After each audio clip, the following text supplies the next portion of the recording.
plaisir d'accueillir Anthony Anger. Oui, tu peux l'enlever. Anthony Anger, qui peut enfin respirer sans son masque, qui est directeur achat de CPO de Europe Snacks. Et la question que j'aurais à poser, c'est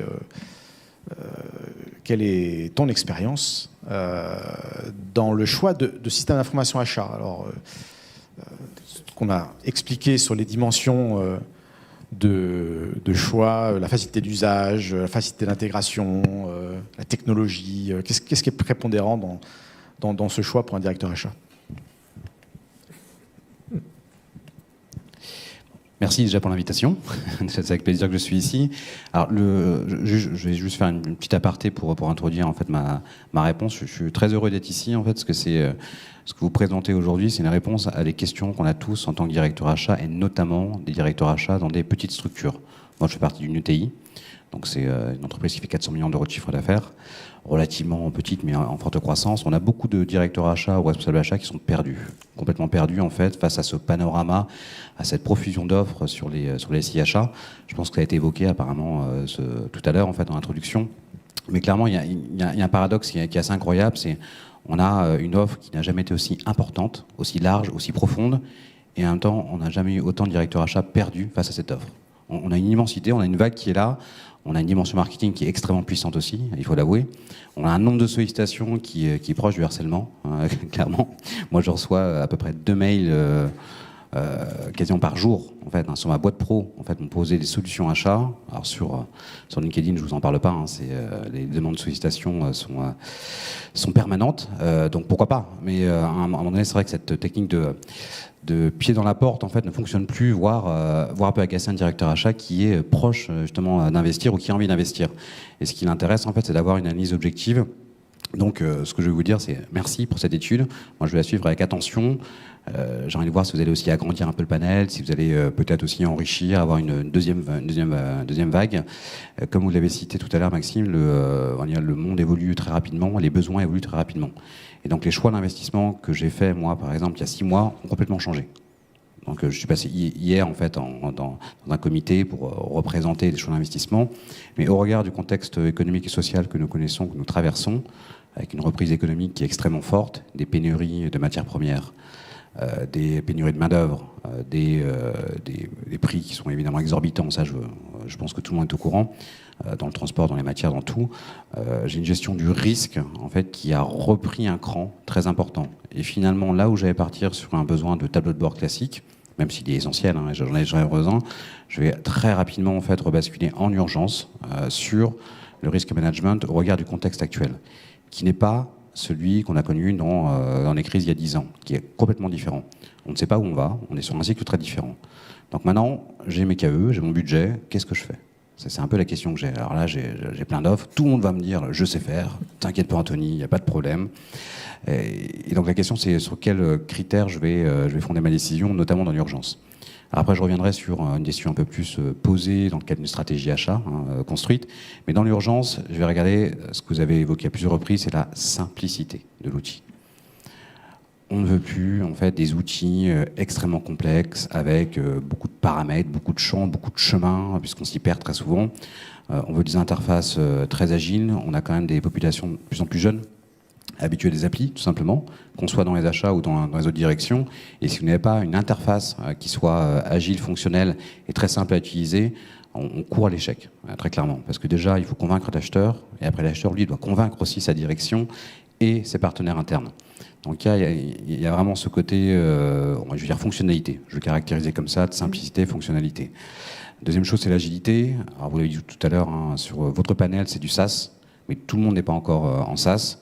Moi, je ne ferai que du SaaS, très clairement. Je ne veux plus, en fait, m'enchaîner auprès de solutions pendant 10 ou 15 ans. Je veux une liberté d'usage. Et ça, je trouve que les acteurs que vous avez cités, en fait, l'ont très bien compris. Et ils le proposent, d'ailleurs, en disant, ce qui fera la fidélité, c'est tout simplement votre satisfaction. Et vous pouvez sortir quand vous voulez.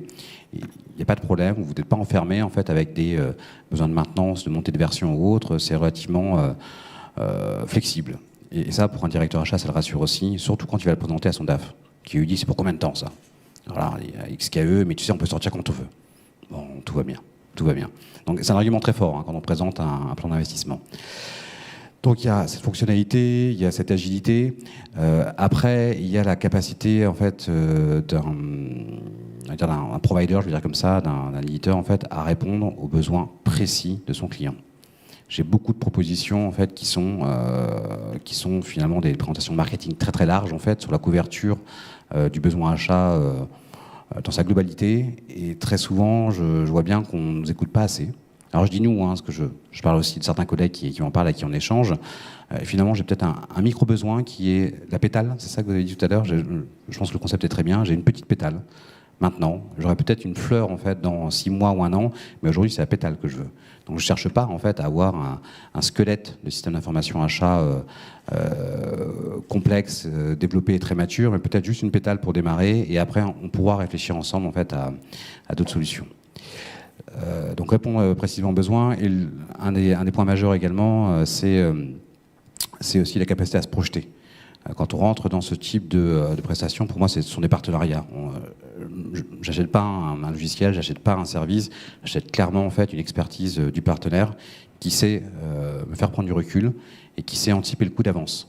Là encore, je raisonne avec la pétale. Je vais lancer je prends un exemple, je prends une solution de sourcing.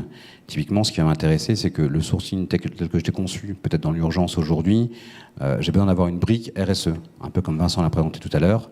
Et quelque part, c'est de se dire, j'ai un sourcing très classique, je cherche des matières premières, je cherche des emballages, très classiquement, en urgence.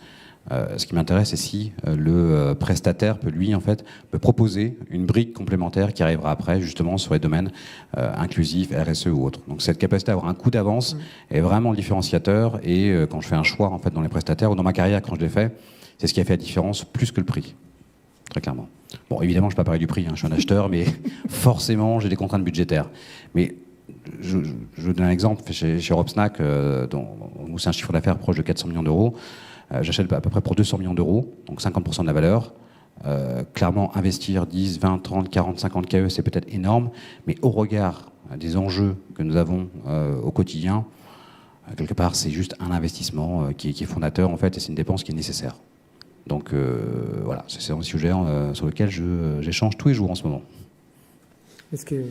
Merci Anthony. Alors moi je sens que la discussion va être intéressante. Alors je vous invite à venir vous asseoir ici, parce que c'est quand même fait pour. Donc s'il vous plaît, et j'appelle aussi les 2 autres membres du panel, Redouane et Patrick, s'il vous plaît. Est-ce que vous pouvez venir vous asseoir avec nous 4 ? Non, pas de plan de table, non. En fait, on a un petit souci aussi d'équité homme-femme aujourd'hui. Là, je me suis rendu compte, mais je suis vraiment désolé. Voilà, il y a beaucoup de représentants masculins. Je pense que tu peux répondre à Anthony, Maxime, sur ces problématiques. Oui, ce qui est intéressant dans ce qu'Anthony a dit, merci, c'est surtout la dimension. Alors nous, on en est convaincus. J'ai pas insisté dessus dans la présentation, mais en tant qu'acteur, cabinet de conseil qui accompagne des directions achats dans des projets d'implémentation, c'est bien la dimension change. Et sur 2 aspects. D'une, on installe un produit, comment on monitore, comment on suit, comment on s'assure de l'adoption du produit. Parce que c'est bien d'avoir des belles présentations marketing ou des belles avant-ventes, mais est-ce qu'on est sûr que... C'est quoi les critères d'adoption sur lesquels on sera inflexible, de dire c'est la facilité d'usage, c'est la facilité d'intégration, c'est, je ne sais pas, le nombre de clics pour faire une opération simple et autres, et ça, on va les monitorer. Alors, vous pourrez aller voir un outil qui est bien, Patrick connaît, il y a des baromètres qui sont faits, qui sont diffusés dessus, qui s'appelle Insideboard. C'est un outil qui est assez... Moi, j'ai aucune publicité à faire pour eux, je n'ai aucun intérêt à le faire, mais pour monitorer des critères d'adoption, c'est pratique, mais on peut faire ça aussi avec un bon fichier Excel et de l'huile de coude. Et le deuxième, c'est bien, nous, en tant que cabinet qui accompagnons les solutions achats, c'est les éditeurs achats, les directions achats dans le choix d'un éditeur, c'est les accompagner dans la prise en main du SI. Parce que c'est super de faire l'intégration, de faire le déploiement, tout ça, très bien. Après, la prise en main, c'est aussi rester en relation avec l'éditeur, connaître la feuille de route de l'éditeur, être informé des évolutions, pouvoir discuter avec lui à assez haut niveau sur un besoin et peut-être influencer la feuille de route produit. Ça, c'est vital. ou critique. C'est que c'est pas juste implémenter un produit, puis nous on part en courant en se disant bon, bah super, on a implémenté telle solution, on est content. Après ils se débrouilleront. Si ça c'est pas bien géré, s'il n'y a pas cette communication après le projet d'implémentation, on sait qu'à peu près vos besoins nouveaux qui arrivent, les inflexions, la prise en compte de ces inflexions, elle ne se passera pas bien. Voilà, donc c'est important que cette dimension-là soit prise en compte. Alors on peut trouver des très belles solutions, mais il y a quand même un accompagnement à faire. Alors, ça, je fais un petit peu de publicité, mais c'est pas, ça peut être. Il y a plein de gens qui savent faire ça, mais c'est important de le faire, et c'est ce qui fait que le choix d'une solution aussi innovante soit-elle fait que ça sert à quelque chose pour une direction achat. Influencer la roadmap de l'éditeur. Ça me fait un peu sourire souvent. J'ai vendu beaucoup de logiciels dans ma vie. Alors, j'ai travaillé dans des petites structures où effectivement, vous pouviez influencer ma roadmap. Souvent de travers, parce qu'en fait, c'était votre besoin sans considérer le besoin des autres sociétés, enfin, du même rôle d'autres directeurs des achats, et donc élargir le besoin, et vous n'étiez qu'une partie, ce qui fait qu'il y a des solutions qui répondent avec un besoin fonctionnel, mais très étroit. Mais souvent, les directions des achats n'arrivent pas à bien considérer. À partir du moment où une société a 500 clients, c'est fini. On ne change rien. C'est terminé. On n'influe rien, on ne change rien, on discute de rien, et on reste avec cette société 5, 10 ans. Si on n'est qu'avec l'engagement des dépenses, facture, le procure-to-pay, on est là pour 10 ans. Après, les solutions plus légères, on peut être là pour moins de temps. Ça, c'est le sourire là-dessus. Après, il y a la question des jeunes gens. On revient souvent sur l'adoption parce qu'il y a des jeunes. Alors, les jeunes dans la salle, non, ce n'est pas de votre faute. Vous n'avez rien à voir là-dessus. C'est juste qu'il y a un discours qui a tendance à dire que les jeunes sont chiants, ils arrivent avec leurs petits pouces, alors il faudrait des applis pour eux parce que sinon ils ne voudraient pas se servir des applications. C'est pas vrai. C'est totalement faux. Les vieux comme les jeunes, les vieux, là, ceux que vieux, ils étaient jeunes avant d'ailleurs, et ils ne se servaient pas des applications. En fait, ils s'en servaient sous la contrainte. Donc, on leur a donné des applications qui étaient proches de la comptabilité ou de l'achat, donc je sais pas, SAP-MM, qui a envie de passer des commandes dans SAP-MM. Enfin, par certains profils, faut que ça soit du quotidien quand même. Et donc, effectivement, si on prend SAP-MM, il n'y avait que quelques personnes qui passent les commandes dans SAP-MM.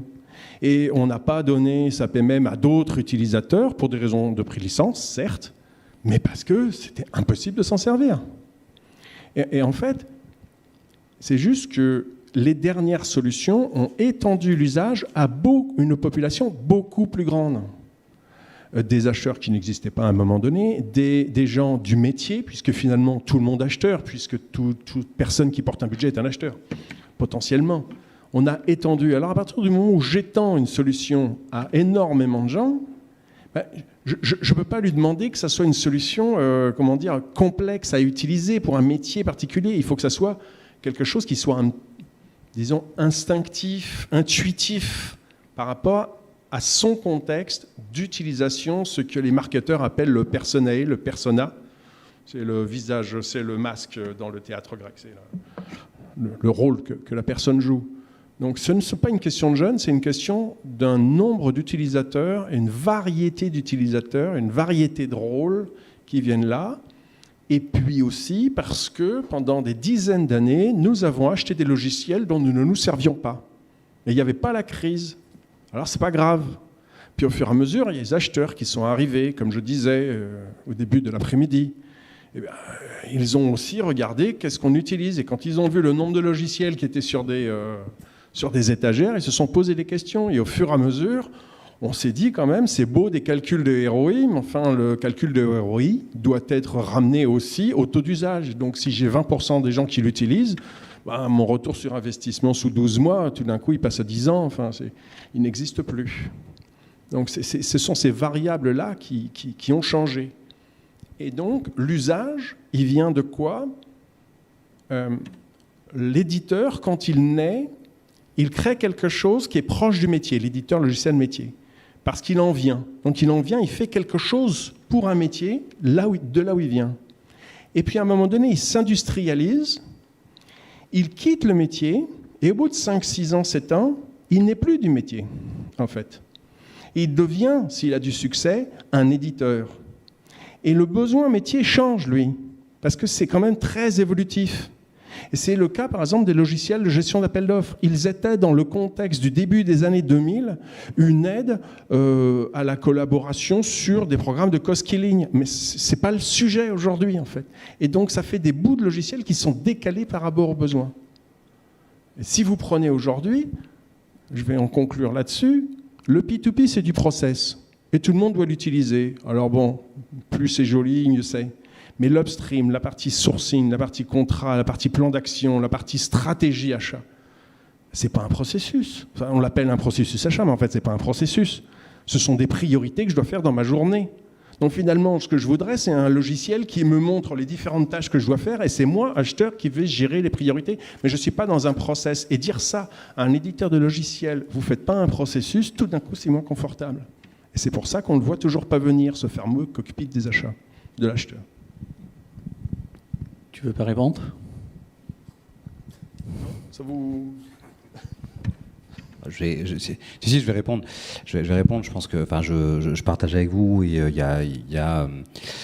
pour avoir une carrière dans différentes industries, moi, j'ai travaillé. Je fais une petite parenthèse rapide. Je vais pas faire une biographie, mais j'ai travaillé quasiment 10 ans dans l'automobile à une certaine époque, un peu dans le ferroviaire, un peu dans le transport également, et dans l'agroalimentaire depuis quelques années.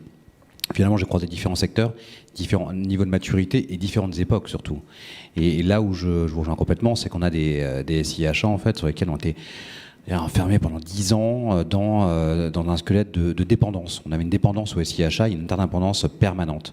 Et donc c'est aussi ça qui fait qu'aujourd'hui, on veut aussi, pour les vieux acheteurs comme moi, s'affranchir de cette dépendance, le retour d'expérience, pour être vraiment agile. Donc j'insiste vraiment sur ce mot, je répète, peut-être que je vieillis aussi rapidement, mais l'agilité est vraiment la fonction première. Après, dans tout ce panorama, c'est vrai que ce qui est essentiel, c'est d'avoir une réponse concrète à nos besoins. Je pense que vous l'avez souligné aussi, mais à un moment donné, il y a un manque d'écoute qu'on peut avoir. Alors, à nouveau, je ne vise personne, aucun éditeur, même si j'en ai plein, j'ai une liste là comme ça, si vous voulez, je pourrais la partager en aparté, mais qui n'écoutent pas assez, qui sont fiers de leur solution, fiers de leur technologie, fiers de leur recherche, très clairement, et ce qui est important, je pense que c'est ça qui va avancer le marché, mais qui en oublie en fait les préceptes en fait du vendeur de voiture, qui s'intéresse en fait non pas aux performances techniques, mais à la fonctionnalité de la voiture, quel est le besoin du client, qu'est-ce qu'il veut, pourquoi est-ce qu'il veut une voiture, c'est pour faire une grande distance, c'est pour de la vitesse, toutes ces choses toutes simples en fait qui sont juste la réponse à un besoin. Donc je réponds un peu différemment en fait, mais quelque part c'est vrai que en tant que directeur achat et également vice-président du CNA Bretagne, donc Conseil national des achats, dans les discussions qu'on a avec mes pairs sur la région ou un peu plus largement, c'est bien ce questionnement qu'on a aujourd'hui en fait sur cette capacité du marché à répondre à nos besoins, et notamment, je le répète, quand je suis petit, quand je suis une petite structure, que je fais de l'achat, je fais de la pro, je fais un peu de tout, comment est-ce qu'on peut m'aider ? Merci Anthony. Je vais continuer l'analyse sur 2 axes différents, avec un regard un peu neutre, voire académique. Bien évidemment, pour une PME, une petite entreprise, le plus important, c'est de répondre à l'agilité de la boîte. Et cette agilité, la plupart du temps, la Fall Suite va la bloquer avec son architecture un peu ancienne. Donc l'arrivée des éditeurs digitaux qu'on voit aujourd'hui, je pense qu'ils vont apporter cette agilité, cette flexibilité opérationnelle et stratégique à travers ce qu'il a appelé Patrick tout d'abord, un positionnement sur la data. Donc le fait de ramener de la data, derrière, je pense que c'est pas aussi simple, parce qu'avoir de la data, tout le monde peut avoir de la data rapidement. C'est pas la donnée qui fait l'avantage compétitif, c'est l'usage de cette donnée-là. Et au-delà de ça, il faut qu'on dispose de données riches, il faut qu'on dispose de données de qualité. Et la question qu'on peut se poser, est-ce que les éditeurs sont capables d'apporter ces fonctionnalités pour que la PME puisse avancer avec une visibilité, je dirais pas totalement claire 100% parce que c'est pas possible, mais au moins arriver à décider rapidement dans des situations de crise dans lesquelles vous vous trouvez aujourd'hui. Donc Moi, je dirais que l'axe données, l'axe data de qualité et riche, c'est un élément qui devrait être intégré dans le critère d'évaluation pour que l'entreprise puisse disposer d'un certain nombre d'outils qui vont contribuer non pas uniquement à résoudre des problèmes, mais développer un vrai avantage compétitif par la suite. Alors, moi, j'adhère forcément, et qui aujourd'hui n'adhérerait pas au fait que la donnée est devenue quelque chose d'important dans le domaine des achats, mais dans tous les domaines. Alors, mais pour une PME, une ETI, mais comme une grande société, alors on a beau avoir des directions data, des directions innovation dans les grandes sociétés, c'est très bien, mais le critère prépondérant avant de pouvoir l'utiliser, c'est d'avoir un certain recul, un pas de côté ou un regard sur soi pour se connaître et savoir ce qu'on veut en termes de données. Parce qu'il y a des données structurées qu'on va trouver effectivement dans les grands référentiels. C'est-à-dire, est-ce qu'il nous manque entre EcoVadis, Dun & Bradstreet, est-ce qu'on a toute la palanquée qu'il faut pour avoir des infos fournisseurs super? Mais il y a de la donnée non structurée. On a vu tout à l'heure dans la présentation de Vincent, on peut attraper des données sur Google géographiques par rapport aux fournisseurs. Qu'est-ce qu'on en fait? Mais qu'est-ce qu'on veut en faire en fait? Et c'est pourquoi, si on commence à partir sur la donnée et se dire on va choisir des outils qui nous permettent d'appréhender des larges volumes de données, je pense qu'on a loupé la première étape des qu'est-ce que je veux faire de ces données. Si on est clair sur ce qu'on veut en faire, après on peut aller voir n'importe quel éditeur et écouter ce qu'il a à nous proposer, pouvoir effectivement avoir un recul sur ce qu'il dit, sur les promesses et sur ce qu'on peut attendre du résultat, et pouvoir surtout garantir que l'intégration de cet outil serve à quelque chose. Parce que si on ne sait pas ce qu'on veut en faire, ça ne va pas servir à grand-chose. Parce que des données achats, il y en aura de plus en plus. On a rêvé à une époque sur les fournisseurs que la blockchain, tout d'un coup, amène une révolution sur les infos aux fournisseurs. Cette révolution n'est toujours pas arrivée. Elle arrivera peut-être, mais on n'est peut-être pas loin. Mais c'est pareil, on ne peut pas partir là-dessus sans avoir un peu de phase introspective avant, dans une structure achat, une direction achat, pour se dire de quoi ai-je besoin aujourd'hui, de quoi j'aimerais avoir besoin demain, ou de quoi je souhaiterais disposer demain. Si on n'est pas clair là-dessus, on risque de prendre des mauvaises décisions et de choisir les mauvais outils. Voilà. Après, peu importe l'innovation technologique qu'il y a dans la gestion de la donnée, il faut surtout savoir ce qu'on veut retraiter. Voilà. Alors, bien évidemment, entre les données structurées et les données non structurées, il faut faire la part des choses. Aujourd'hui, toutes les études ont montré que le système d'information que vous mettez en place avec tous les outils ERP que vous avez derrière, ça ne produit que 10% des données que vous allez utiliser pour prendre des décisions. Le reste des données vont venir de l'extérieur. Donc c'est pour cela qu'on pose la question sur la qualité de la donnée, mais ça rejoint un autre critère très important, parce qu'on a parlé, l'Observatoire également l'a mis en évidence, c'est cette facilité d'usage, mais c'est cette facilité d'intégration.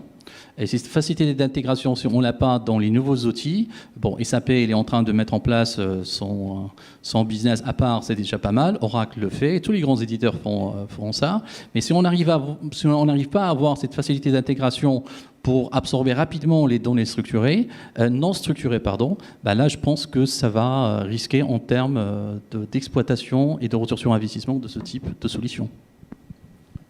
Je vais donner 2 points. D'une part, je vais parler de la partie ETI et qui m'amène à parler du business model d'un éditeur de logiciels et du rôle des associations professionnelles. Et de l'autre côté, juste terminer la partie data. Alors, pour ceux qui sont au Conseil national des achats, le 29 de ce mois, il y a un webinaire organisé par le CNA de présentation du baromètre de la transformation digitale des achats que j'animerai, puisque je l'ai créé, avec 2 directeurs des achats de Vinci Construction et de la région Île-de-France. Et sur les data, on voit que les grandes entreprises, il n'y a qu'un tiers des grandes entreprises qui ont mis en place une gouvernance des données ou un travail commencé sur la gouvernance des données. Donc on est sur un chemin. Ce qui laisse à penser que tous les éditeurs qui parlent de procurement automation, etc., rêvent un peu l'état de leurs clients. Ils font beaucoup de marketing, comme vous disiez tout à l'heure. Et Pierre Bourgoin, directeur des achats et logistique de Vinci Construction France, me disait « Ce bruit de marketing nous empêche d'entendre, en fait ». Ou alors on entend mais on n'écoute plus. Enfin, c'est ce que vous disiez tout à l'heure. Alors sur les PME, PMI, il faut comprendre que, comment dire, d'abord une PME, une ETI, parce que 400 millions, c'est déjà un chiffre, hein, c'est pas, parce qu'on peut travailler avec des 100 millions aussi. Donc on est quand même des belles sociétés. Ces entreprises veulent tirer le maximum d'un logiciel qu'elles achètent, et souvent pour des prix, monsieur disait 50 000 euros par an, 50 000 euros par an, c'est beaucoup. Pour Vinci Construction, c'est pas grand-chose. Donc il y a une question d'échelle. Donc tous les éditeurs ne sont pas à même d'avoir les fonctionnalités aussi complètes qu'attendrait une ETI et d'offrir un prix attendu par le marché. Il faut imaginer qu'au début de l'aventure que je citais tout à l'heure, un Faurecia achetait son logiciel d'e-sourcing, donc juste tender, tender management, gestion d'appel d'offres, 150 personnes, 500 000 euros par an. Peugeot, pour les 5 personnes qui faisaient des enchères électroniques, 1500 enchères électroniques par an, 1 million. Dans les années 2004-2005, le prix a été divisé par 4 et a continué progressivement à descendre jusqu'en l'année 2010 pour se stabiliser et remonter un petit peu ensuite. Ça veut dire qu'un éditeur de logiciel, à moins que dès le début, c'était un logiciel pour répondre à un besoin d'une ETI, dès le début, et la plupart du temps, c'est un éditeur de province qui répond à son bassin de province. Mais qui aura du mal à sortir de sa province. C'est la structure de la France qui veut ça probablement. Il démarre dans les grands comptes français, et il démarre en région parisienne ou dans une grosse région, et avec des tarifs relativement élevés qui lui permettent ensuite de monter des fonds qui lui sont nécessaires. Un éditeur de logiciels, c'est comme une usine, c'est industriel, ça a besoin de CAPEX. Dans la R&D, et dans le sales et marketing. C'est leur usine. Les dépenses de sales et marketing normales pour un éditeur, c'est 40% du chiffre. C'est quand même. Pour un Coupa Software, nouveau modèle, c'est 60% du chiffre d'affaires. C'est l'usine. Non, on ne peut pas le baisser. Ce n'est pas possible. Parce que, c'est ce qu'on disait tout à l'heure, c'est le bruit. Et plus il y en a qui font du bruit, plus on doit faire du bruit. Et si on peut faire du bruit intelligent, c'est aussi beaucoup d'argent. Donc, ça veut dire qu'à un moment donné, il faut changer le spectre. Et c'est là que le Conseil national des achats, les associations d'une manière générale, doivent commencer à reprendre la main. Je l'avais dit dans un article il y a quelques mois, on est arrivé à un degré de maturité des solutions. Elles existent, il y a des investisseurs qui y sont allés, il y a des entrepreneurs qui y sont allés. On ne peut peut-être plus rester sur c'est moi la SNCF, c'est moi la RATP, c'est moi Vinci, c'est moi Veolia, qui vais demander, qui vais faire bouger les solutions en fonction de mes besoins, mais commencer à rassembler qu'est-ce qu'un cahier des charges modèle, qu'est-ce qu'on doit attendre de manière typique d'un e-procurement, d'une e-facturation, ça doit être fait de manière typique, de manière modélisée. On doit pouvoir pousser globalement, le métier de pouvoir pousser globalement, qu'est-ce que c'est que pour moi le pilotage des achats, qu'est-ce que c'est que telle fonction, de manière à ce que les éditeurs comprennent ce dont nous avons besoin globalement. Et aujourd'hui, nous sommes encore en ordre dispersé. Ça, je crois que c'est là un des principaux changements dans l'état actuel des SIHA. Tu étais d'accord avec moi tout à l'heure, mais il fallait le faire de manière plus collégiale et collective. La disputation, c'est terrible. Alors, juste pour rebondir sur la dernière partie de réponse de Patrice, bien évidemment, il y a besoin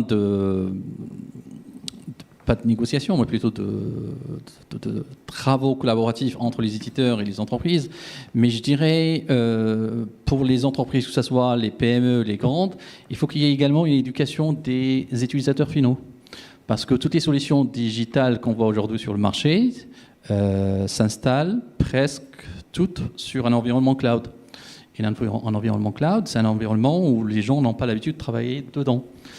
Donc il faut qu'il y ait un effort de formation des différents acteurs sur le cloud, mais aussi de faire comprendre aux PME et aux petites entreprises que l'environnement cloud, à terme, si vous ne l'utilisez pas correctement, ça va revenir au même niveau de coût de structure que d'avoir acheté une solution et de l'installer au sein de l'entreprise.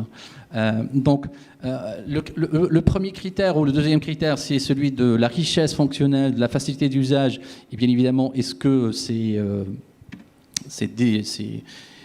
cher ou pas cher. Ça, le cloud arrive rapidement à répondre à ce type de solution. Mais à terme, si on ne l'utilise pas correctement, s'il n'y a pas une intégration avec le back-office de l'entreprise, et surtout s'il n'y a pas suffisamment de nouvelles technologies qui arrivent dans le futur pour enrichir davantage et arriver, je dirais pas à un achat plus intelligent, mais j'utiliserai le terme du marché, à un achat plus augmenté, qui permettra de voir clairement comment on gère les dépenses, les relations fournisseurs et toute la planification stratégique de cette partie-là. Donc j'insiste sur le côté également interne. Il ne faut pas juste demander à l'éditeur de développer, mais il faut également demander aux utilisateurs finaux de s'approprier les solutions et de savoir où ils veulent y aller. Je vais juste intervenir. Merci pour cet échange. Avant la pause, j'ai une petite question. On parlait justement de compétences, ou du moins de besoins de formation. Peut-être une question pour un directeur achat. Est-ce que vous sentez que les acheteurs vont devoir acquérir des compétences supplémentaires ? Est-ce que c'est aux acheteurs de discuter de tous ces sujets-là, ou est-ce qu'il vaut mieux sous-traiter la discussion à un DSI ? C'est pas un peu complexe, ce sujet-là ? Est-ce qu'il y a des écoles qui forment je prêche un peu pour ma chapelle. Est-ce qu'on a besoin de former les jeunes, les futurs acheteurs à ces sujets digitaux aussi en profondeur ? Alors oui, les acheteurs, mais pas que. Ce qui est intéressant, c'est que sur les solutions, on parle donc ce que tu disais, Redouane, on pense à l'accompagnement. Clairement, si on a besoin d'un accompagnement dans la transformation de nos usages, transformation de notre métier, et on a besoin de nouvelles compétences, c'est évident. Alors, c'est pas forcément des hard skills au sens propre du terme. Je pense qu'il y a un fond, il y a un socle technologique qui est essentiel, mais je pense que c'est vraiment de la soft skill en fait sur justement l'usage de cette nouvelle technologie. Donc pour l'acheteur qui va utiliser le système d'information, mais également, on va dire, pour les prescripteurs internes et pour les partenaires internes. Alors je vais insister sur un point aussi qui est fondamental, on n'a pas trop parlé, ou peut-être tout à l'heure, avant que j'arrive, je suis arrivé un peu en retard et je m'en excuse. C'est également une solution achat, un SI achat, il doit être destiné aux achats, mais il doit être destiné à l'entreprise. Ce qui veut dire que vous allez toucher un public technique, notamment la DSI, entre autres, mais également les utilisateurs. Sur du risk management, par exemple, sur le risk management, les solutions sur lesquelles j'ai pu travailler, la supply chain est essentielle. Je n'irai pas choisir une solution de risk management sans supply chain. Ce qui veut dire qu'il faut, en fait, onboarder clairement tous les métiers en fait qui vont être utilisateurs, consommateurs de la solution. Et ce qui veut dire, pour revenir à ta question, François, que forcément on a besoin de compétences, on a besoin en fait de transition. Mais je vois plus comme une transition qui est soft, qui est dans l'usage. Comment je pratique l'achat ? Finalement, l'achat c'est quoi ? C'est beaucoup de négociations, on va dire comme ça. C'est du pilotage, c'est la gestion du risque. Qu'est-ce qui change en fait ? C'est l'environnement. Ce sont les marchés qui changent, ce sont nos clients, ce sont, je dirais, le système économique qui est autour de nous et qui fait qu'on a besoin d'être de plus en plus agile. Je reviens encore, 8e fois, je crois, agile, et qui nécessite en fait de développer les soft skills en permanence. Et c'est pour ça que les écoles ont besoin, clairement, en fait, de continuer à travailler sur du hard skill, sur le digital, sur la big data, sur la technologie, mais surtout sur le soft skill, avoir des populations très très agiles et de plus en plus.